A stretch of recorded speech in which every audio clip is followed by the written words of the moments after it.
حضرت عثمان بن عفان رضی اللہ تعالی عنہ سے روایت ہے، انہوں نے فرمایا کہ جو شخص کسی رات کو آل عمران کی آخری آیات پڑھے گا اس کے لیے پوری رات کی نماز کا ثواب لکھا جائے گا۔ آخر آل عمران سے مراد ان فی خلق السماوات والارض سے ختم سورت تک کی آیات ہیں۔ صحیح روایات میں وارد ہوا ہے کہ رسول اللہ صلی اللہ علیہ وسلم رات کو تہجد کے لیے اٹھتے تو سب سے پہلے وضو کرنے سے بھی پہلے یہی آیات پڑھتے تھے۔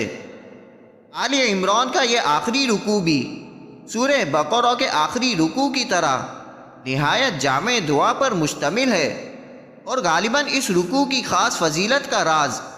ان دعائیہ آیات ہی میں مضمر ہے۔ کائنات کی تخلیق میں تفکر کرنے والے اور ہر حال میں اللہ کو یاد کرنے والے بندوں کی زبان سے یہ جامع دعا اس رکوع میں اس طرح ذکر کی گئی ہے: ربنا ما خلقت هذا باطلا سبحانك فقنا عذاب النار ربنا انك من تدخل النار فقد اخزيته وما للظالمين من انصار ربنا اننا سمعنا مناديا ينادي للإيمان ان آمنوا بربكم فآمنا ربنا فاغفر لنا ذنوبنا وكفر عنا سيئاتنا وتوفنا مع الأبرار ربنا وآتنا ما وعدتنا على رسلك ولا تخزنا يوم القيامة إنك لا تخلف الميعاد۔ ترجمہ: اے ہمارے پروردگار، تو نے یہ کارخانہ ہستی بے مقصد نہیں پیدا کیا، تو اس بات سے پاک اور مقدس ہے کہ کوئی عبث کام کرے۔ یقیناً اس دنیاوی زندگی کے بعد جزا و سزا برحق ہے، سو تو ہمیں دوزخ کے عذاب سے بچا۔ اے ہمارے رب، جس کو تو نے دوزخ میں ڈالا بے شک اس کو تو نے رسوا کر دیا، اور ایسے ظالموں کا کوئی بھی حمایتی اور مددگار نہیں ہوگا۔ اے ہمارے رب، ہم نے ایک داعی اور منادی کو سنا کہ وہ ایمان کی دعوت دیتا ہے کہ لوگوں اپنے رب پر ایمان لاؤ، تو ہم ایمان لے آئے۔ اے ہمارے رب، ہمارے گناہوں کو بخش دے، ہماری برائیوں کو ہم سے دور کر دے، اور ہمیں اپنا وفادار نیکوکار بندوں کے ساتھ دنیا سے اٹھا۔ اور اے ہمارے رب، ہمیں وہ سب عطا فرما جس کا تو نے اپنے رسولوں کی زبانی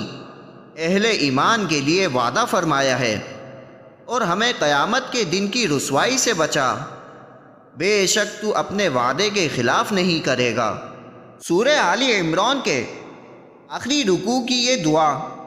قرآن مجید کی جامع ترین 2-3 دعاؤں میں سے ہے،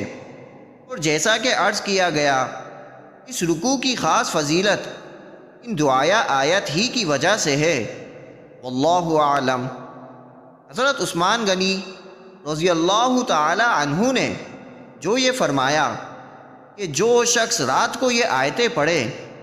اس کے لیے پوری رات کے نوافل کا ثواب لکھا جائے گا،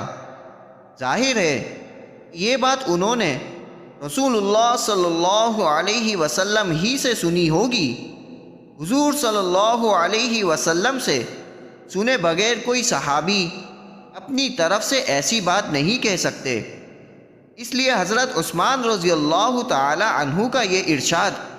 حدیث مرفوع ہی کے حکم میں ہے۔ فائدہ: امت مسلمہ مرحومہ پر اللہ تعالیٰ کی جو خاص رحمتیں ہیں ان میں سے ایک یہ بھی ہے کہ تھوڑے عمل پر بڑے اجر و ثواب کی بہت سی صورتیں اور بہت سے طریقے رسول اللہ صلی اللہ علیہ وسلم کے ذریعے اس امت کو بتلائے گئے ہیں، تاکہ جو لوگ اپنے خاص حالات کی وجہ سے بڑے بڑے عمل نہ کر سکیں وہ یہ چھوٹے چھوٹے عمل کر کے ہی اللہ تعالیٰ کی خاص عنایت کے مستحق ہو سکیں۔ مندرجہ بالا حدیثیں جن میں رسول اللہ صلی اللہ علیہ وسلم نے خاص صورتوں اور مخصوص آیتوں کے فضائل بیان فرمائے ہیں، یہ اسی سلسلے کی کڑیاں ہیں۔ ان کا مقصد یہی ہے کہ بہت سے بندے جو اپنے خاص حالات کی وجہ سے قرآن مجید کی بہت زیادہ تلاوت نہیں کر سکتے، وہ ان مخصوص صورتوں اور آیتوں کی تلاوت کے ذریعے بڑے اجر و ثواب اور اللہ تعالیٰ کی خاص عنایات کے قابل ہو جائیں۔ اس لیے ان حدیثوں کا حق ہے کہ ان پر یقین کر کے ان صورتوں اور آیات کی تلاوت کا ہم خاص طور سے اہتمام کریں، تاکہ اللہ تعالیٰ کے خاص الطاف و عنایات میں ہمارا بھی حصہ ہو۔ بلا شبہ ہم بڑے محروم ہیں اگر اتنا بھی نہ کر سکے۔